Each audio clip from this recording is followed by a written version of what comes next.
Kalksalt lítið fjölskyldufyrirtæki á Flateyri sem framleiðir saltbætiefnafötur fyrir búfénað og sendir til bænda allt land.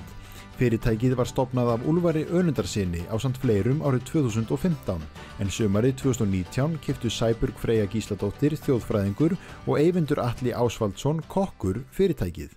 Ég skrifaði mastersritgerð í þjóðfræði Flateyri og flutti kjölfarið á Flateyri, sem ekki mjög gáfulegt þannig séð. Maður flytur inn í rannsóknina sína. Svo hafði ég bara gegnt ýmsum störfum hérna á Flateyri. Bauðst að kaupa þetta fyrirtæki, Kalksalt, sem framleiðir saltbætiefnafötur fyrir skepnur. Og þá höfðu ég og maðurinn minn 8 kindur tíma. Það eins og allir vita, það frekar erfitt að vera sauðfjárbóndi nema maður geti unnið fulla vinnu með.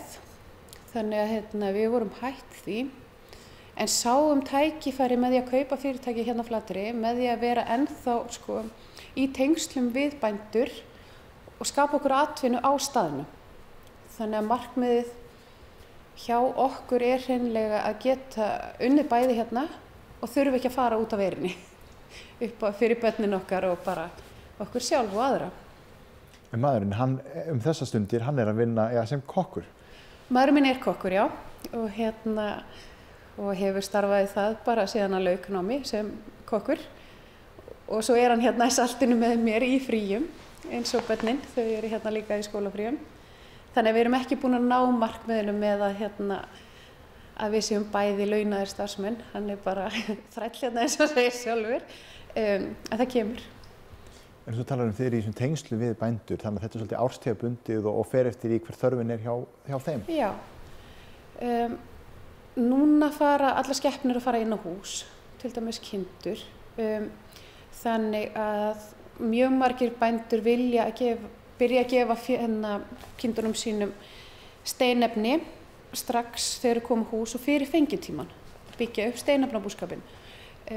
Það svo sem ekki allir á þeirri línu en mjög margir, og þá hefst í rauninni törnin hjá okkur. Og við þurfum að byrja að undirbúa okkur fyrir hana upp úr miðjum ágúst, af því að þetta svo lítil verksmiðja, getum framleitt svo lítið á dag. Svo þetta nokkuð jafnt fram að sauðburði, eða fram undir lok apríl, og það á við kúabændurna líka. Þeir byrja, margir hverjir kaupa salt allt árið. Þó að það kýrnar séu úti, þá gott fyrir þær að fá steinefni með, og eins og föturnar okkar, það selen í þeim. Það selenskortur víða land. En sumir kúabændur sleppa því að gefa bætiefnafötur yfir sumarið. Það svona misjafnt. Og svo hestamennirnir, og mörgum stöðum hestarnir ennþá úti og fram undir jól, og þeir koma svo inn í janúar.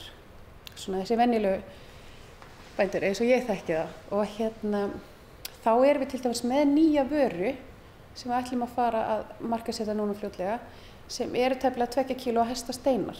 Sem eru svona sívalir og passa í þessi saltsteinahólf sem hrossabændurnar eru með í stíunum. Sæbjörg og Eyvindur nýflutt inn í húsnæðið sem þau tóku í gegn fyrir starfsemina. Húsið sem við erum stödd í var byggt árið 1915 sem íshús og síðar notað sem salthús, en hér voru beitningaskúrar frá árinu 1960. Já, mér skilst að nánast hver einasta manneskja á Flateyri hafi beitt hérna bala eða prófað að beita bala á einhverjum tímapunkti. Og hér til dæmis voru sögur að á einhverju tímapunkti þurfti alltaf að stappa niður fótunum þegar var gengið inn í húsið til að fæla burt rotturnar sem voru með sókskalar á löppunum að því að hlupa eftir loftinu. Annarri sögur þá að brugga mikið á loftinu. Náðist víst aldrei gerjast almennilega, sá lögur, hann var alltaf drukkinn áður en það gekk upp. Og menn kannski beittu sólarhringunum saman og lögðu sig bara inn á sófa rétt á milli. Og svo var til dæmis skákborð við aðra dyrnar. Þannig að menn voru að grípa í skák á milli bala. Og við hirtum gömlu flottu hurðarnar úr fristinum, svona stórar og miklar, og veggbrot sem við brutum niður, sem gegnir þá hlutverk fótar fyrir hurðina og ætlum að setja upp hérna fyrir utan og setja upp rafræna sýningu sögu þessa hús. Þá verða nokkra myndir sem fólk getur séð og svo QR-kóði sem fólk getur skannað og hérna farið þá inn á þessa sýningu. Ég aðeins byrjað að safna ljósmyndum en ég reikna með að fara á fullt næsta sumar og svo sumarið 2022 að þá verði full uppsett sýning hérna fyrir utan þar sem hægt að koma og tylla sér á það sem það eru svona kollar sem balarnir voru látnir standa á að þá getur fólk tyllt sér þá og gripið í eina skák hérna fyrir utan. En þessi beitningaballar líka sem þú talar sem voru mjög margir, þú ert líka með ákveðna hugmynd hvernig þetta nýta þá? Já, takk fyrir að spyrja það. Það eru nánast allir hættir að beita í landi. Þannig að þegar við fórum að reyna að selja þessa 300 beitningaballa, þá gekk það ekki. Ég held við höfum náð að selja 50. Þannig að eftir standa 250 stykki. Og við ræktum ekki grænmeti heima. Við erum töluvert sjálfbær með flest. Þannig að mér datt í hug að sækja styrk í þennan nýja Flateyrasjóð fyrir málingu og flutninga og mold í þessa balla. Þannig að ef ég fæ styrk þá mun ég byrja núna í febrúar að auglýsa eftir þáttakendum á Flateyri, bjóða þeim að koma hingað niður í Kalksalt og fá lánaða nokkra balla en vera hérna með mér og mála þá, skreita, smekklega og svo verða færðir mögulega upp í minningagarð, filtri og mold og svo munum ég og 2 önnur aðstóða á leiðbina við ræktun grænmetis í þeim. Þannig að þetta verður svona smá samfélagsverkefni og bara hugguleg samkoma. Vonum við bara að samkomur verði leyfðar þá þannig. Það liggur kannski ekki í augum uppi en Sæbjörgu tekst að nýta menntun sína sem þjóðfræðingur í starfi sínu sem forstjóri Kalksalts. Listnám nýtist miklu betur heldur en fólk átta sig nokkuð tíman á.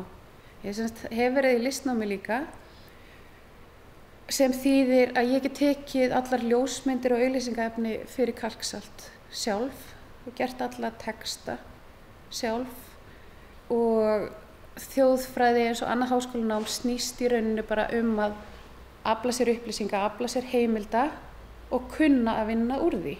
Og það var nákvæmlega eins mikið við Kalksalt eins og þjóðsögur.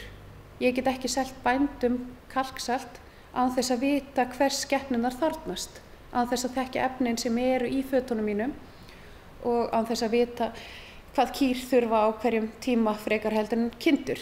Og svo framvegis. Þannig að jú, þjóðfræðinám það nýtist vissulega þó að það sé ekki alveg þessi beina leið sem maður reiknaði með.